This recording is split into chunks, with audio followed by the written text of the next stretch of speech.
Hey, welcome back to Devos with Danny.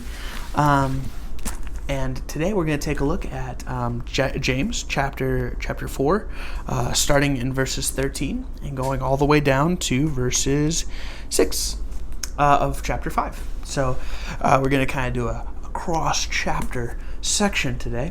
And if you remember last week, we were talking about the idea of pride versus humility. Well, today is sort of building off of that same theme, but talking about who are we trusting? Who do we put our trust in? Do we put our trust in ourselves, in me, in my stuff, or do I put my trust in God? And that's sort of what James is taking a look at today. So, that being said, let's dive right in. I'm going to go ahead and read verses 13, and we're going to end in chapter 5, verses 6. So, with that, here we go. Come now, you who say, today or tomorrow we will travel to such and such a city and spend a year there and do business and make profit. You don't even know what tomorrow will bring, what your life will be. For you are like smoke that appears for a little while and then vanishes. Instead, you should say, if the Lord wills, we will live and do this or that. But as it is, you boast in your arrogance. All such boasting is evil. So it is a sin for the person who knows to do what is good and doesn't do it. Come now, you rich people, weep and wail over the miseries that are coming on you. Your wealth is ruined and your clothes are moth-eaten.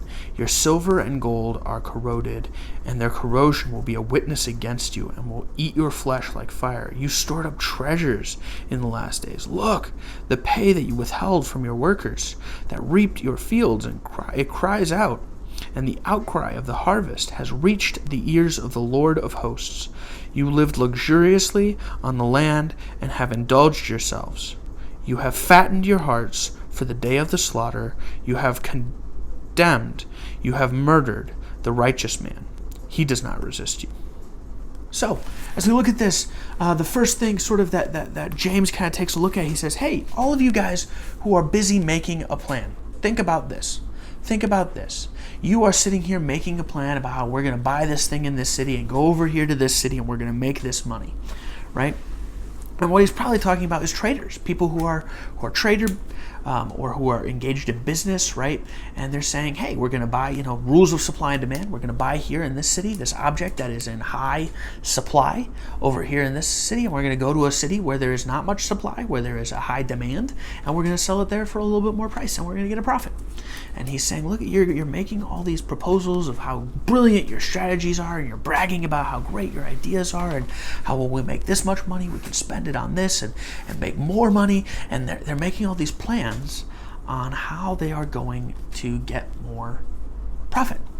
And James is like, dude, guys, don't you know? Here's something to think about. You guys are standing here making these plans about how you're going to make profits and how you're going to make money, and you're making all these forward-thinking future plans. But have you thought about the fact that you can't see into the future? You don't know what tomorrow brings, right? We are living in a time that is a perfect illustration of that. If you had talked to me 3 months ago and said, hey, Danny, guess what? 3 months from now, you're going to be sitting in your office.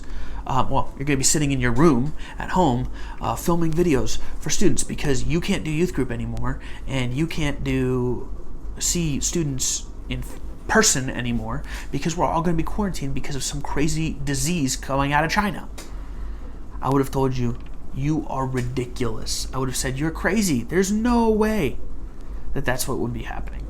And yet here we are, 3 months later, dealing with exactly that, right? There are people who are making plans for how to make money during this time, and now all of a sudden their business is shut down, right?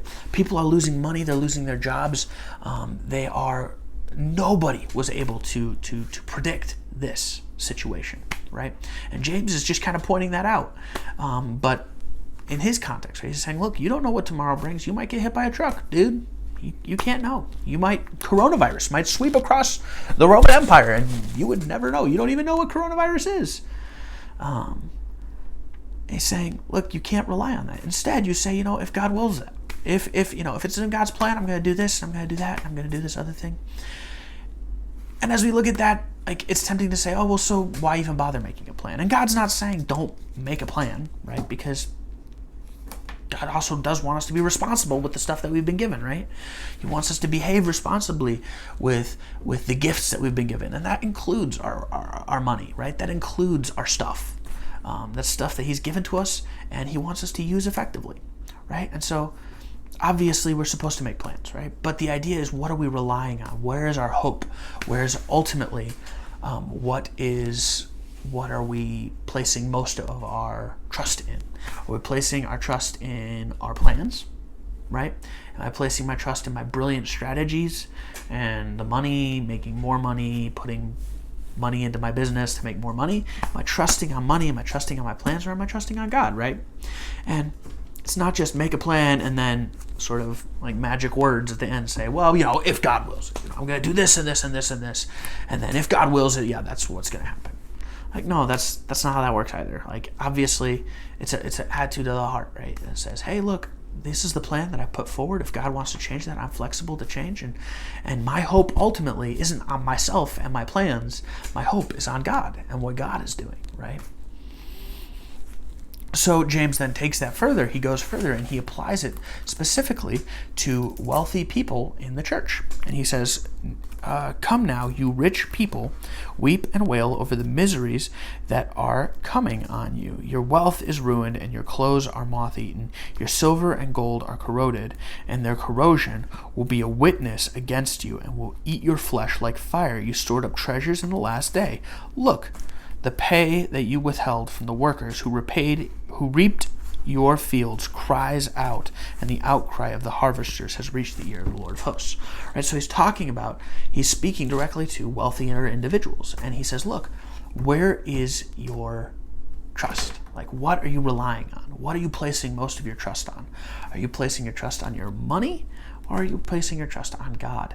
Are you placing your trust on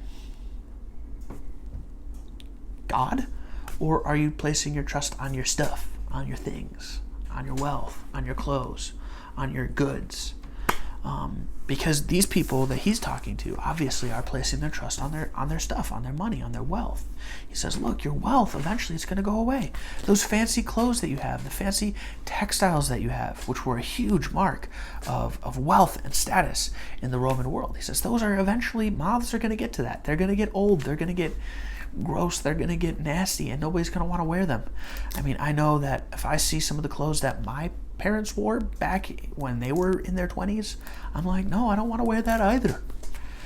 Fashions change. Clothes get old and ratty, and money, eventually wealth fades and disappears. There is no business that is too big to fail. There is no amount of wealth that can't be lost. And what James is saying is, he's saying you can't put your wealth, you can't put your trust in your wealth, you can't put your trust in your stuff. You have to put your trust in God. And in fact, these people have put their trust so much so in their wealth, so much so in their money, that they were willing to rip off their workers, right? They were willing to abuse and take advantage of their workers in order to maintain their wealth, in order to maintain that money. And now what James is not saying that all rich people are bad. That's not what I'm saying here. That's like a common thing in our society right now, that rich people need to pay. They are rich and they need to pay.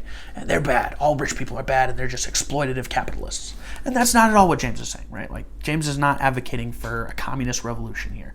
James is just saying, look, where is your trust and your faith? Because there are a lot of wealthy individuals in the church who are just that, who are wealthy, and who place their faith in God, right? Their faith is not in their wealth, who place their faith in God, and they're faithful to give to missionaries, to churches, to ministries, to help people with their finances. And if you were to ask them, hey, if you lost your entire fortune in an instant, would you be okay? Would that be okay for you?